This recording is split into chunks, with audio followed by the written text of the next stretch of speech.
आपने ये तो बहुत बार सुना होगा कि गरीब गरीब होते जा रहे हैं और अमीर अमीर होते जा रहे हैं, बट क्या आपने ये सुना कि जो गरीब देश हैं वो और ज़्यादा गरीब होते जा रहे हैं और अमीर देश और ज़्यादा अमीर होते जा रहे हैं।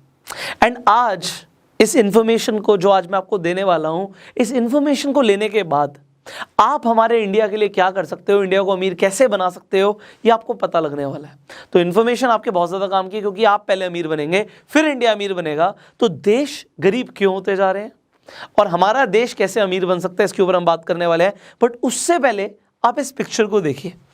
ये एक ऐसे देश की पिक्चर है जहां पर भूखमरी थी, लोग मर रहे थे, दवाइयां नहीं थी, मेडिकल फैसिलिटीज नहीं थी, लोगों के पास रहने के लिए घर नहीं था। पर आज कुछ दशकों के बाद उस देश की तस्वीर कुछ ऐसी है। जी हाँ, मैं सिंगापुर की बात कर रहा हूँ। ये सिंगापुर को आप देख रहे हैं ना, इतना सुंदर लग रहा है, ये इतना सुंदर था नहीं। फिर ऐसा क्या हुआ इस देश में जिससे ये देश इतना ज़्यादा प्रॉस्पेरस हो गया, हम बात करेंगे इसके बारे में। यहाँ पर देखिए, वर्ल्ड वॉर के बाद जापान की हालत कुछ ऐसी थी, लोगों के पास पैसा नहीं था, बर्बाद हो गया था देश पूरा का पूरा। बट उसके बाद ऐसा क्या हुआ कि जापान आज एक सुपर पावर बन चुका है। आज कुछ ऐसा लगता है जापान, ऐसा क्या हुआ? क्या इंडिया के साथ भी ऐसा हुआ? The answer is no, not that much, इतना नहीं हुआ। तो आज जो हम डिस्कस करने वाले ना, ये आपके बहुत ज़्यादा काम का है। जब इस वर्ल्ड को हम देखते हैं, मुझे नहीं पता आपको क्या दिखता है, मुझे बहुत अच्छी फीलिंग आती है। मुझे लगता है इतनी बड़ी है हमारी दुनिया और हम बहुत छोटी सी जगह पे रह रहे हैं, इंडिया के अंदर बहुत छोटी सी जगह पे हम यहाँ पे रह रहे हैं। पर अब जब इस पूरी दुनिया की बात करते हैं, कितने लोग इस पूरी दुनिया में रहते हैं?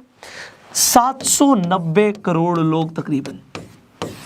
अब 790 करोड़ लोग इस पूरी दुनिया में रहते हैं। और जब हम इंडिया की बात करते हैं और हमारे साथ चाइना की हम बात करते हैं, आपको पता है इंडिया और चाइना को अगर हम कंबाइन कर दें, तकरीबन 140 करोड़ लोग यहाँ के और 140 करोड़ लोग ही यहाँ के। ये मैं अपर हैंड पे फिगर क्यों ले रहा हूँ, क्योंकि डेटा काफ़ी टाइम से अपडेट नहीं हुआ है, पॉपुलेशन दबा के बढ़ रही है, घर में लोग, अब आप समझ सकते हो 280 करोड़ लोग हो गए यहाँ पे। तकरीबन पूरी दुनिया का 1/3 पॉपुलेशन इन 2 कंट्रीज में रह रही है। बट अब इस पॉपुलेशन से आपका क्या मतलब है?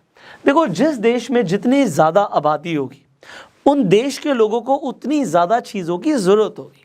देखो, आप आज अपनी बात कीजिए, आप आज कपड़ा पहनते हैं, आप खाना खाते हैं, आपको गाड़ी भी चाहिए इधर उधर जाने के लिए, आपको एक फ़ोन भी चाहिए, आपको कूलर, पंखा, टीवी, फ्रिज, एसी, बहुत सारी बेसिक चीज़ें चाहिए आपको। आज आपको चाहिए कि आपके कल जो बच्चे होंगे उन्हें भी चाहिए होंगी।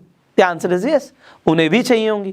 तो क्योंकि लोगों को सामान चाहिए होता है, यहां से बात शुरू होती है इकोनॉमी की, क्योंकि सामान फ्री में नहीं मिलता, सामान को बनाया जाता है, बेचा जाता है।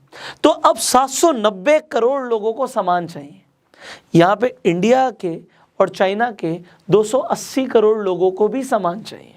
और जब ये सामान बनाने की बात आती है, प्रोडक्ट्स एंड सर्विसेज की बात आती है, तो यहां से शुरू होता है जीडीपी, ग्रॉस डोमेस्टिक प्रोडक्ट। एक कंट्री का जो टोटल गुड्स और सर्विसेज प्रोड्यूस हो रहे हैं उसे हम जीडीपी बोलते हैं। बट पूरी दुनिया की जीडीपी कितनी है?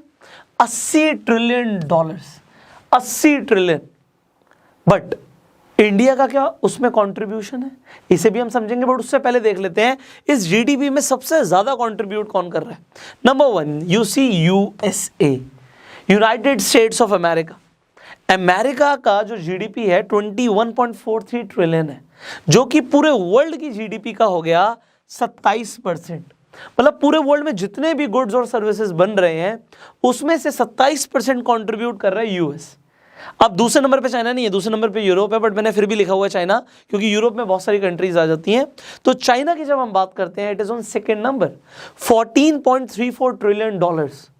कितना बड़ा कंट्रीब्यूटर हो गया? 18% का कंट्रीब्यूटर हो गया इस पूरे वर्ल्ड की जीडीपी में। और फिर यूरोप में 18.3 ट्रिलियन, 23%। इन तीनों को कंबाइन कर दीजिए 68%। तो पूरा वर्ल्ड का है सिर्फ 32% पे। और पूरे वर्ल्ड की पॉपुलेशन, यू अंडरस्टैंड, पूरे वर्ल्ड का आप क्षेत्रफल देखिए, उसके बाद आप देखिए कि जीडीपी में कंट्रीब्यूट कौन से देश कर रहे हैं। मेजरली ये 3, US, China and Europe. But हमारा इंडिया कहां पर आता है? बहुत पीछे। 2.87 ट्रिलियन डॉलर की हमारी जीडीपी है, जो कि पूरे वर्ल्ड का सिर्फ 3.5% है। और पॉपुलेशन में यू कैन अंडरस्टैंड। अब हम पाकिस्तान की भी बात कर लेते हैं, बहुत सारे पाकिस्तान के भी दर्शक देखते हैं, वो कहते हैं भाई सिर्फ इंडिया की बात मत करो। तो पाकिस्तान तो जी बहुत पीछे है, 0.27 ट्रिलियन। अब मैं एक कंपैरिजन करूंगा छोटा सा, वो कंपैरिजन बनता नहीं है बट आपको कुछ समझ आएगा इससे। वो कंपैरिजन है जब हम यूएस की बात कर रहे हैं, हम यूएस को पाकिस्तान से कंपेयर कर देते हैं। क्यों? क्योंकि पॉपुलेशन थोड़ा बहुत आसपास है, थोड़ा सा फर्क है, बट डेफिनेटली आप अगर देखोगे यूएस कहाँ और पाकिस्तान कहाँ, पाकिस्तान यहाँ पर छोटा सा देश है और यहाँ पे यूनाइटेड स्टेट्स ऑफ अमेरिका आप देखिए एक बहुत बड़ा देश है।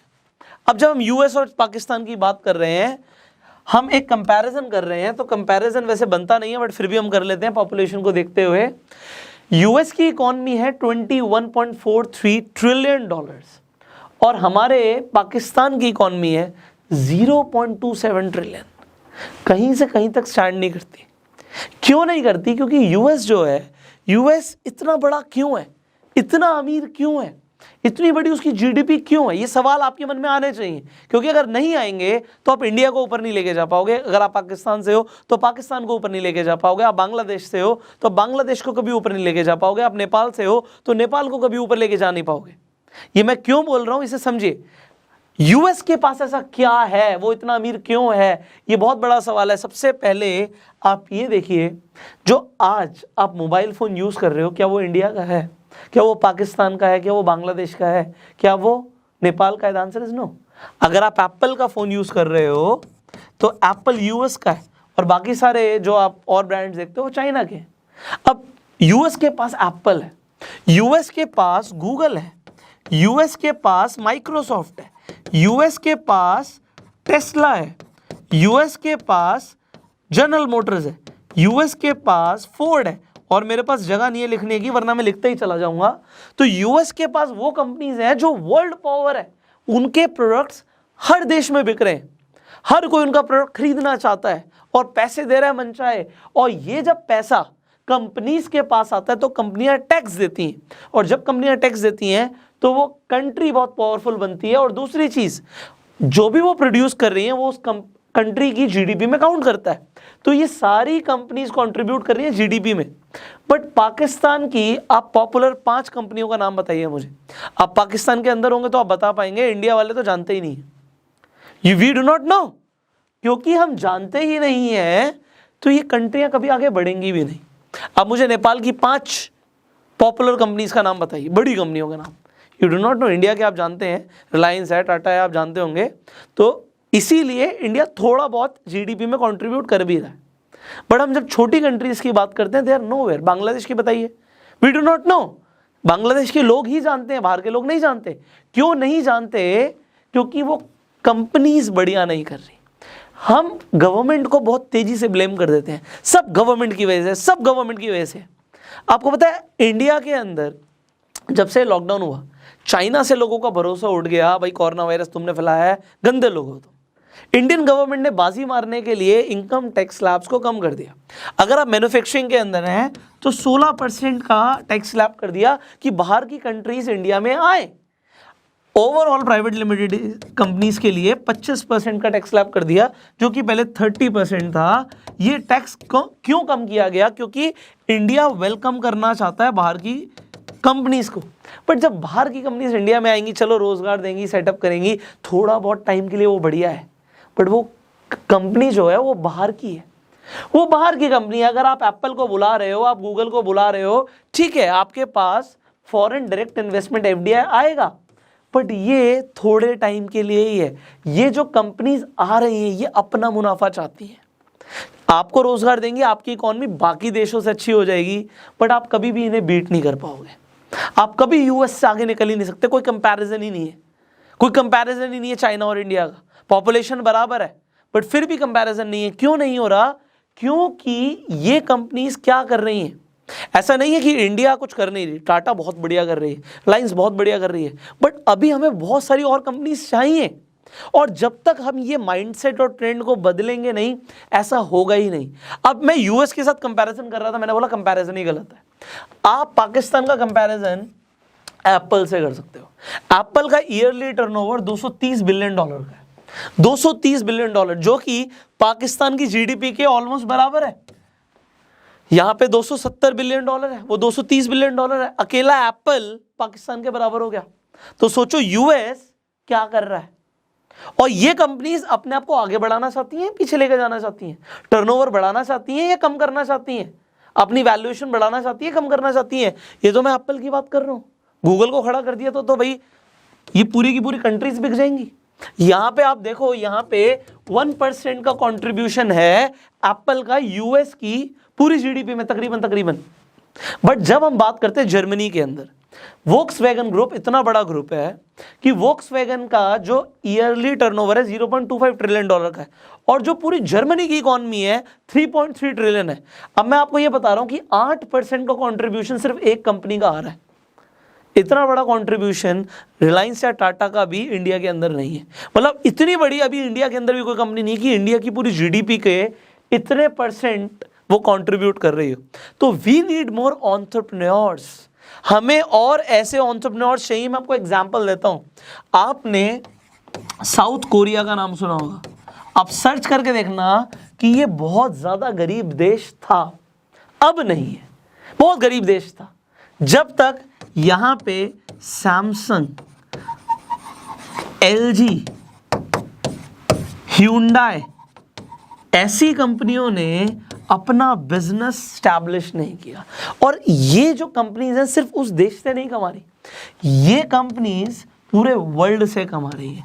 अगर आपके घर में सैमसंग का fridge, TV, mobile, AC, computer कुछ भी है, तो पैसा जो है, जो टैक्स है, वो साउथ कोरिया के पास जा रहा है और साउथ कोरिया अमीर बन रहा है। और ये मैं आपको बता रहा हूं, ये सारी कंपनीज को जो मैं मिला रहा हूं, तकरीबन 30 से 40% जो इनकी जीडीपी का कंट्रीब्यूशन है साउथ कोरिया का, ये 3 कंपनियां कर रही हैं भाई, ये 3 कंपनियां। और आप अगर सिर्फ सैमसंग का ये इलेक्ट्रॉनिक समझ रहे हो तो मैं बता देता हूं, सैमसंग की अपनी इंश्योरेंस कंपनी भी है। सैमसंग शुरू कहां से हुआ था? मछली बेचने से। कहां पहुंच गया? फोन बनाने पे। तो ऐसा देखो, मैंने आपको पहले वीडियोस में भी बताया था, हम एक बिजनेस से शुरू करते हैं, उसके बाद हम बहुत सारे और बिजनेस में भी आ जाते हैं। आज सैमसंग शिप्स भी बनाता है, पानी के जहाज भी बनाता है, आज वो बड़े बड़े मोटर पार्ट्स भी बनाता है, सैमसंग बनाता है। आप उसे सिर्फ उतना ही जानते हो जितना आपके देश के अंदर प्रोडक्ट आ रहा है उसका, but they are big companies, they are big giants, और ये कंट्री को ऊपर लेकर जाते हैं। एक कंट्री को नेता ऊपर कभी नहीं लेके जाते, सिर्फ बिजनेसमैन ऊपर लेकर जाते हैं। और एक कंट्री के ऊपर जो सबसे बड़ा बोझ होता है ना, वो होता है उस कंट्री के वो लोग जो सिर्फ और सिर्फ जॉब मांग रहे हैं। जब तक आप गवर्नमेंट से जॉब मांगते रहोगे, ये गवर्नमेंट परेशान होकर आपके वोट्स मांगने के चक्कर में ये बाहर की कंपनीज को बुलाएंगी जरूर और बोलेंगे हमारे लोगों को आके नौकरी दे दो। बट वो कंपनीज जब इंडिया के अंदर आएंगी, वो अपना प्रोडक्ट बनाएंगी और हम ही इंडियंस को उन प्रोडक्ट्स को बेचकर चली जाएंगी। तो यहाँ पे जो जॉब के नाम पे काम हो रहा है ना, वो अल्टीमेटली इनकी सबकी सैलरी किसी और इंडियन की पॉकेट से ही निकल रही है। ये कंपनियां कुछ नहीं दे रही, ये प्रॉफिट लेके अपने देश में जा रही हैं। तो आप इस प्रोसेस को थोड़ा सा बदल दो, आप बदल सकते हो। मैं आपको बता रहा हूं, यू कैन डू एवरीथिंग। मैंने बोला सैमसंग की शुरुआत हुई थी मछली बेचने से, मछलियां बेचती थी वो, चाइना के अंदर सप्लाई होती थी मछलियां। अब यहां से किसी कंपनी की शुरुआत हो सकती है, तो यहां पे इंडिया में कुछ भी हो सकता है। आप शुरुआत तो करो, just have that entrepreneurial mindset. What you can do, you can establish your own company in India. Start करो उसे, ठीक है, इंडिया के अंदर उसे बड़ा बनाओ और फिर उसे ग्लोबल लेकर जाओ। और जब आप ग्लोबल ले जाओ तो सोचो, इंडिया के लोगों को भी आप एम्प्लॉय कर सकते हो और पूरे वर्ल्ड में आप जाके अपने सेटअप्स कर सकते हो। बट ये सोच लाना ही बहुत बड़ी चीज है। आज की डेट में विदेशी कंपनियां आके इंडिया में अपना दबा के प्रोडक्ट बेच रही हैं और हम इंडियंस को लग रहा है हमें रोजगार मिल रहा है, जबकि हमारा ही पैसा बाहर जा रहा है। But we need to do something different. हमें उल्टा करना है, हम इंडिया से ग्लोबल जाएंगे। हमें ग्लोबल से इंडिया में बहुत प्रोडक्ट बेचे जा रहे हैं और हम खरीदते जा रहे हैं। अब आप बोलोगे सर क्या आप नहीं खरीदते? बिकॉज हमारे पास चॉइस नहीं है अभी। We buy because we do not have choice. अगर मुझे कोई स्पेसिफिक चीज़ चाहिए तो अगर वो इंडियन कंपनीज नहीं बना रही देन व्हाट, अब बना नहीं रही उसके बाद बहुत सारी चीज़ें आ जाती हैं कि इंडिया में वो सेम प्रोडक्ट हो सकता है महंगा मिल रहा हो, हमें वो प्राइस ज़्यादा मिल रहा हो और चाइनीज़ प्रोडक्ट का सस्ता मिल रहा हो। यहाँ पे प्राइस में कॉम्प्रोमाइज़ करने के लिए वी आर रेडी। हम इंडियंस काफ़ी ज़्यादा सेंटिमेंटल भी हैं, हम खादी को ज़्यादा रेट पे खरीद सकते हैं, बट खादी ने क्या अपने आप को अपडेट किया? The answer is no. वो वही पुरानी चीज़ें बना रहे हैं। क्या वो ऐसे प्रोडक्ट्स बना रहे हैं जो आज की जनरेशन को ज़रूरत है? The answer is no. मैं एक कंपनी की बुराई नहीं कर रहा, मैं चाहता हूं कि इंडिया के अंदर भी और एंटरप्रेन्योर्स पैदा हों, हम रोज़गार लोगों को दें, हम रोज़गार मांगे ना, क्योंकि कंपनीज ही हैं जो बड़ा होके एक कंट्री को ऊपर लेकर जाती हैं, टैक्स दे के ऊपर लेकर जाती हैं। Otherwise India is helpless. And नेता कभी इस टॉपिक के ऊपर बात करेंगे नहीं। Politicians will never talk about it, they will always talk about भूखमरी हो रही है जी, गरीबी हो रही है, बेरोजगारी हो रही है, बेरोजगारी दूर करो, बेरोजगारी दूर करो, हम नौकरियां देंगे, हम इतनी नौकरियां देंगे, हम इतनी जॉब्स निकाल देंगे, रेलवे में जॉब्स निकाल देंगे, आप लोगों को नौकरी हमारी तरफ से पक्का मिलेगी। इसके अलावा क्या? Are they really talking about what you need to do? Now we are talking about that. So यहाँ पे देखो, अगर आपके घर के अंदर बहुत ज़्यादा ज़रूरत है, बिल्कुल भी पैसे नहीं, मैं नहीं कहता हर इंसान एकदम से बिजनेस कर सकता है, बट बिजनेस माइंडसेट को लेकर ला सकता है।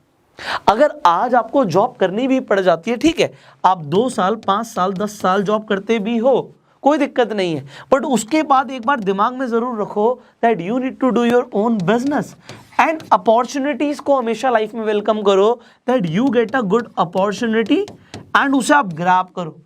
और ये नहीं है इसे जुए की तरह नहीं खेलना। लोग क्या करते हैं, बिजनेस को जुए की तरह समझते हैं कि एक बार मैं ट्राई जरूर करूंगा बिजनेस, बस एक बार ट्राई किया, नहीं हुआ तो छोड़ दिया। Business is not like that. और वी डू नॉट नो कि कौन सा आइडिया आपकी जिंदगी बदल दे और इतना बड़ा बन जाए कि हम सोच भी नहीं सकते। We have a lot of business stories, बहुत सारी सक्सेस स्टोरीज हैं जो हम स्टेप बाय स्टेप शेयर करेंगे। अब आप अपना बिजनेस कैसे कर सकते हो, कैसे रजिस्टर कर सकते हो, कैसे आपको शुरुआत करनी है, अभी बहुत कुछ सीखना बाकी है इसी फाइनेंशियल एजुकेशन सीरीज में। So I hope you are learning a lot from Go Self Made University. तो इस वीडियो को शेयर जरूर कीजिए जिससे और भी लोग फायदा ले पाए, समझ पाए कि हम इंडिया को अमीर कैसे बना सकते हैं। इसके साथ साथ मुझे पता आप लोग घर पे हैं, आप इंटरनेट से अगर पैसा कमाना सीखना चाहते हैं तो आप फास्ट ट्रैक मिलियनेयर कोर्स के बारे में भी जानकारी ले सकते हैं इस नंबर पे कॉल करके। तो अभी के अभी आप कॉल कीजिए इस नंबर पे, इस कोर्स के बारे में जानकारी लीजिए जिससे आपको पता लगे कि आप घर पे बैठे बैठे ऑनलाइन पैसा कैसे कमा सकते हो, अपना बिजनेस कैसे बिल्ड कर सकते हो। फाइनली, अगर आप इस वीडियो को फेसबुक पर देख रहे हैं, हमें फॉलो कीजिए, और यूट्यूब पे देख रहे हैं, सब्सक्राइब कीजिए, बेल आइकन पे क्लिक कीजिए। I will see you in the next video. Till that time, you go Self made.